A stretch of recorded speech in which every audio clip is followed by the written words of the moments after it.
So this week we are going to go back in to our series on the minor prophets. If you recall kind of where we've been at, 2 weeks ago we talked about Haggai, which was a prophet that talked about the people coming back into the land and their issues they were having with using funds that were supposed to go to the temple to build their own houses, and kind of the issues that brought up and the idea of staying faithful. Last week, Ken talked about the book of Ezra and the kind of narrative background of it, some of the redemption themes in it, all of that. And so now that is actually a really good kind of base background for what we're going to dive into today, because we're going to continue that issues with the temple being built. There was a lot of issues going on there. And to do that, we are diving into the book of Zechariah. Now, I don't have my pointer, but it's toward the end over there. We're coming down toward the end.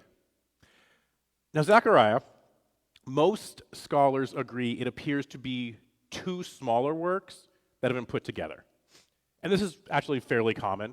A lot of the Old Testament books, especially some of the earlier ones, are from other pieces that have been put together via a narrator. Most often, it's the Judaistic historian, all that happened in Babylon, but it's not uncommon for smaller works to be put together. We see the opposite happen too a lot. Like last week, Ken talked about the book of Ezra. We talked about the week before how Ezra and Nehemiah in our Bibles are 2 books. They're one book that, for editing reasons, who knows why, they were split apart. But they're the same work, so this happens quite a bit. So we're going to look at what I'm going to call, for simplicity's sake, First Zechariah. So it's chapters 1 through 8.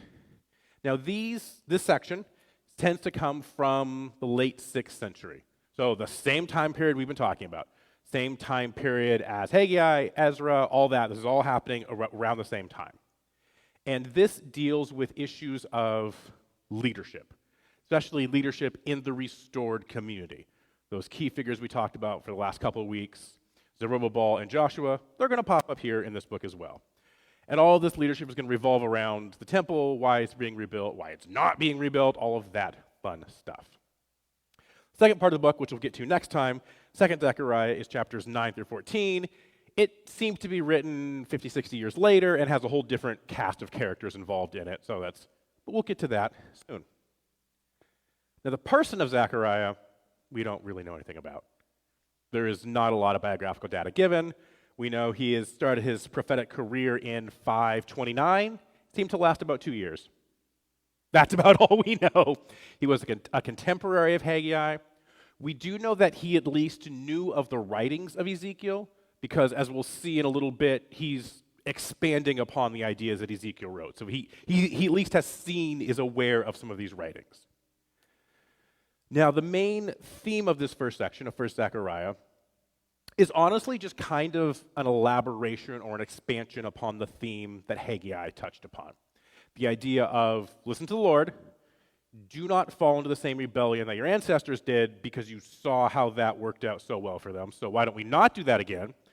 And let's not do that in relation with the temple and the leadership that's being set up. So you're seeing a theme throughout these last books of it's a big kind of issue going on with the temple and setting up leadership in and around the temple.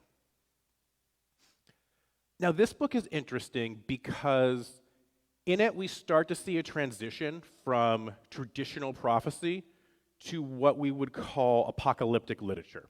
In some cases, this book is sometimes called apocalyptic prophecy because it's kind of walking this line. So prophecy tends to utilize current events to explain events that are going to be upcoming but not that far away. So that's mostly what we have talked about on Thursday nights for the last couple months now. That is the idea of you as a nation have sinned, so you're going to be destroyed. We've seen that going to be destroyed happens 50, 60, 70 years later. Or but I am a faithful God, so you will be destroyed, but I will bring you back. We're seeing the narrative section, they're being brought back. Or, hey, that country was bad to you, betrayed you, so they will be destroyed. And we've seen that with Moab and some of the other countries around. So it's speaking of events that are not that far into the future, but will come very quickly. Apocalyptic literature is different in that it utilizes current events and current characters, people, to talk about events a lot further off into the future.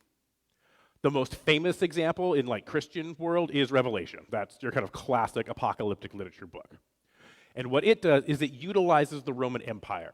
It utilizes characters, people, places, locations that the people of that time would have been familiar with and knew, the Roman Empire, to talk about far-off events, to talk about the second coming of Jesus, to talk about the new heaven, new earth, all of that stuff. But it's utilizing language and people and events that people at the time knew. It's talking about far-off events.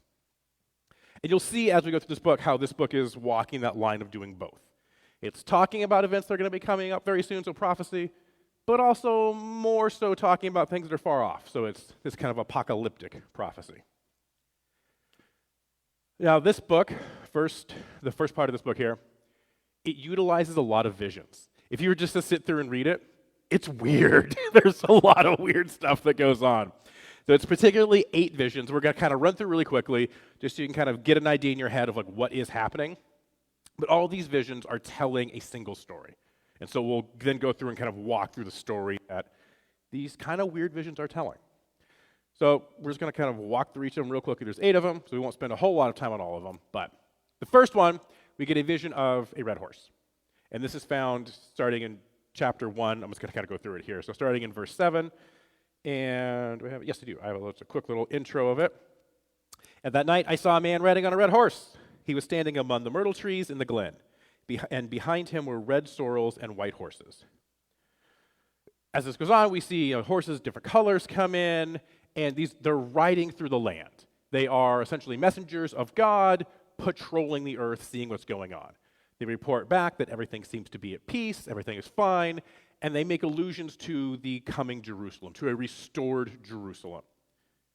It's kind of setting the scene for what's to come. And this, you actually see, bookends this and the last vision kind of bookend each other here. So we go on to the second vision. We see this weird 4 horns. And yeah, this is a short one, so we'll just actually read all of it and kind of see what's going on here. And I looked up and I saw 4 horns. I asked the angel there who was talking with me, "What are these?"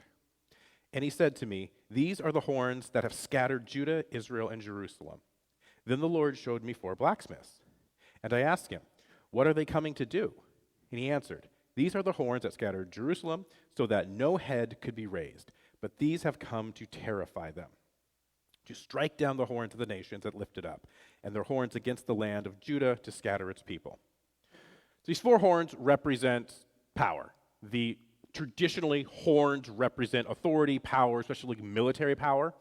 So if you think of a lot of like kings and pharaohs and such, they would be depicted with horns.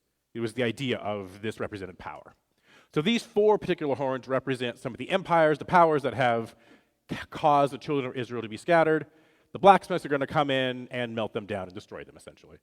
So it's just this idea of the 4 most powerful nations around, they're going to soon be destroyed. Our next vision, we have a guy basically surveying Jerusalem.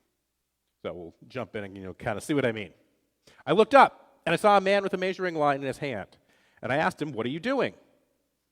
He answered me, "To measure Jerusalem, to see its width and its length."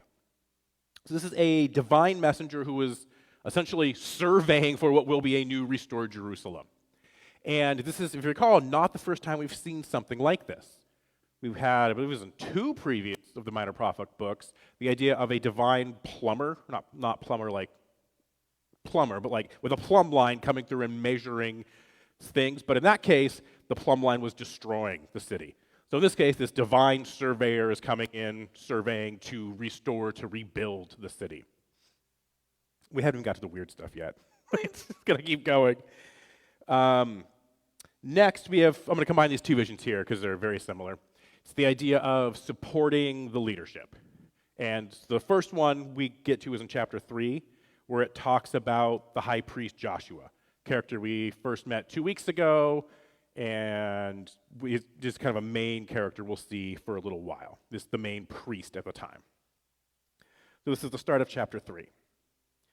And then the angel he's talking to, showed me the high priest Joshua standing before the angel of the Lord and Satan, standing at his right hand and accusing him.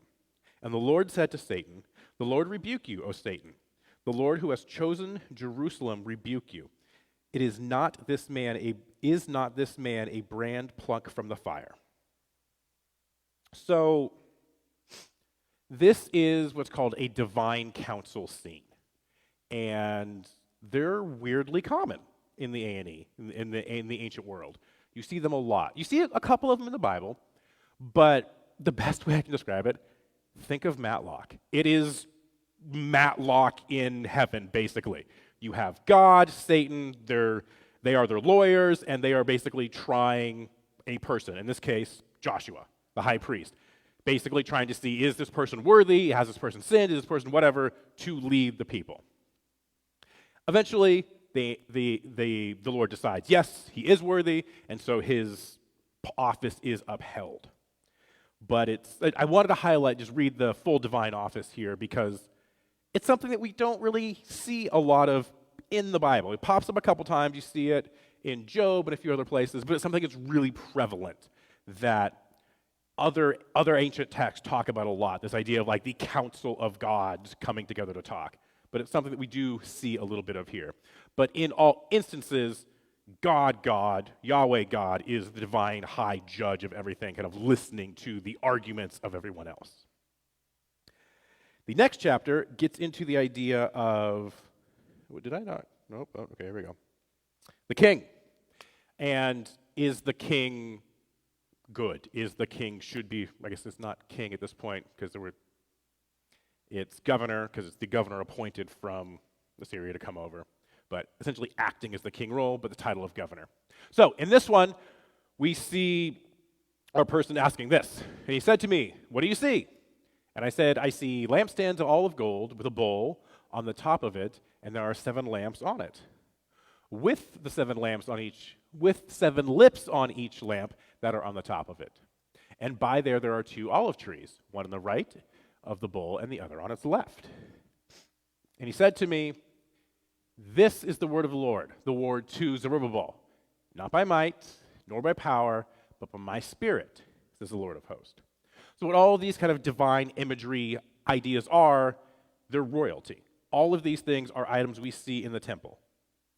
We see the idea of the 7 bowls, 7 lamps, things like that. They were in the temple of Jerusalem. They were meant to highlight God's presence, God's anointing.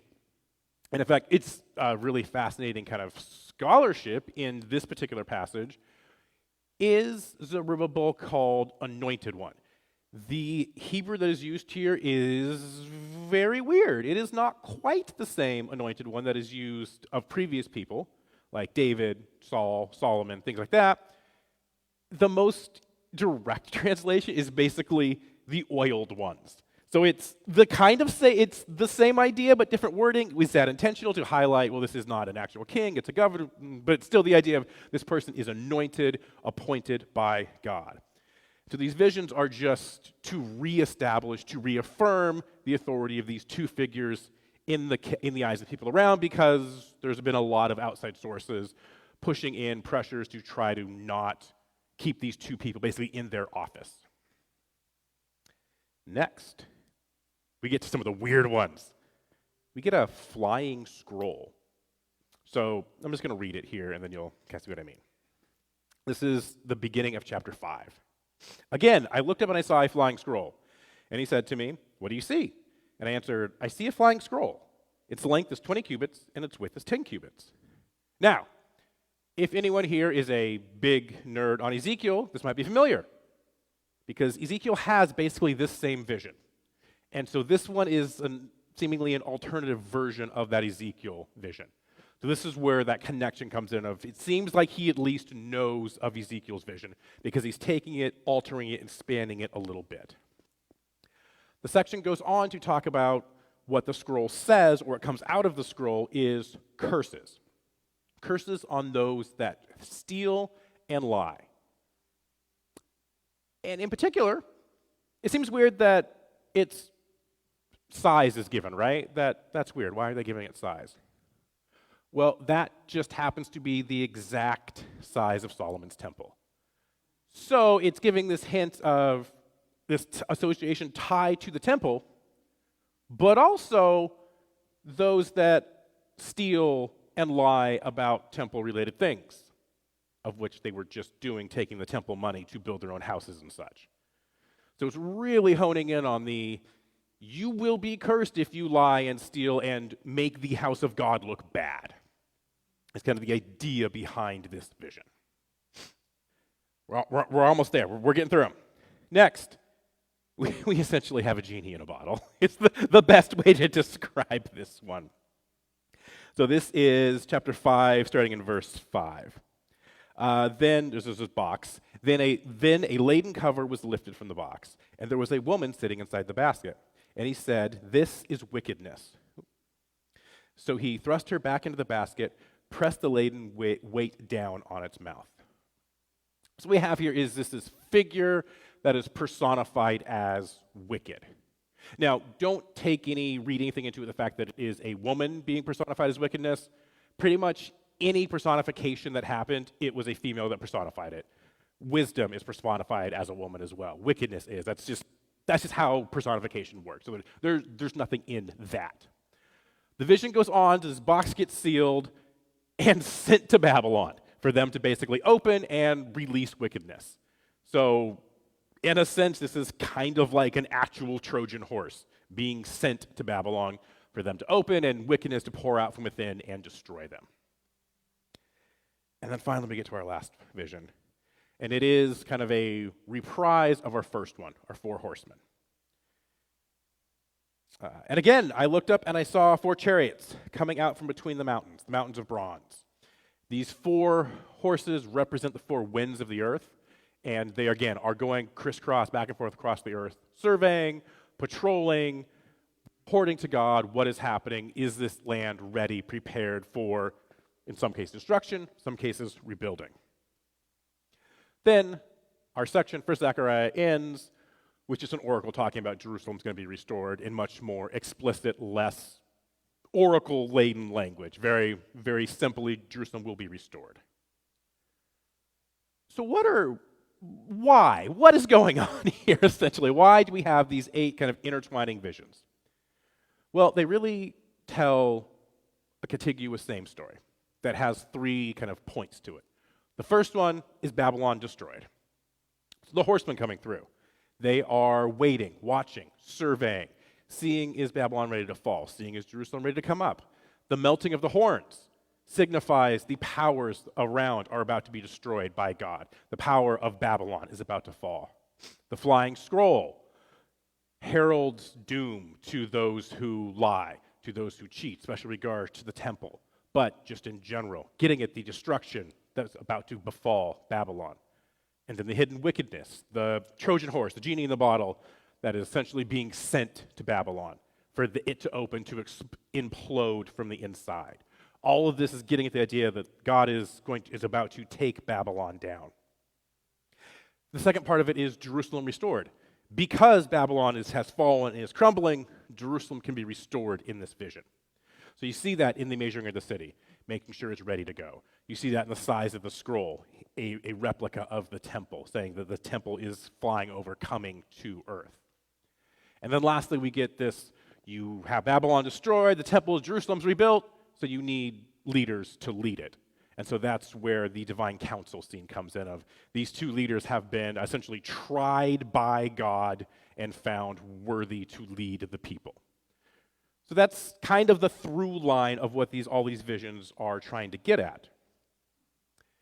And you can see a little bit how this is both apocalyptic and prophecy, because it's prophecy in that technically it does happen fairly soon. Think about by Jesus' time, all of these things have happened. Babylon's destroyed. There's no major power over there. Jerusalem's technically built and restored. It's not in the way they might want. And technically, you have an heir of David ruling over the area. Again, not how the people thought about it or necessarily wanted, but technically it was fulfilled. But it's also pointing to the future. This apocalyptic idea, pointing toward this new coming, this new Jerusalem.